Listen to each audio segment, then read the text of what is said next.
తిరుమల శ్రీ వెంకటేశ్వర స్వామి ప్రసాదమైనటువంటి లడ్డూను చూస్తేనే సాక్షాత్ దేవుని ప్రతిరూప భావన కలుగుతుంది. అలాగే దీనికి ఉన్న రుచి, వాసన ప్రపంచంలో మరి ఏ ఇతర లడ్డూకి లేదు. అటువంటి లడ్డూ ప్రసాదం విశేషాలు తెలుసుకుందాం. 1940వ సంవత్సరం నుండి లడ్డూని ప్రసాదంగా ఇవ్వడం మొదలుపెట్టారు. ఇందులో వాడే పదార్థాలు వచ్చేసి ఆవు నెయ్యి, శనగపిండి, చక్కెర, పటిక బెల్లం, యాలకులు, ఎండు ద్రాక్ష, కలకండ మరియు ముంత మామిడి పప్పు.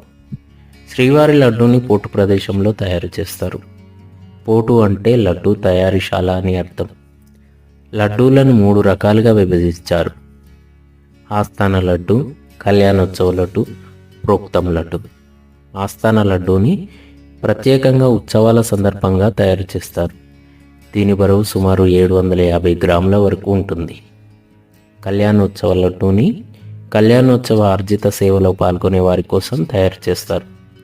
దీని బరువు సుమారు 750 గ్రాముల వరకు ఉంటుంది.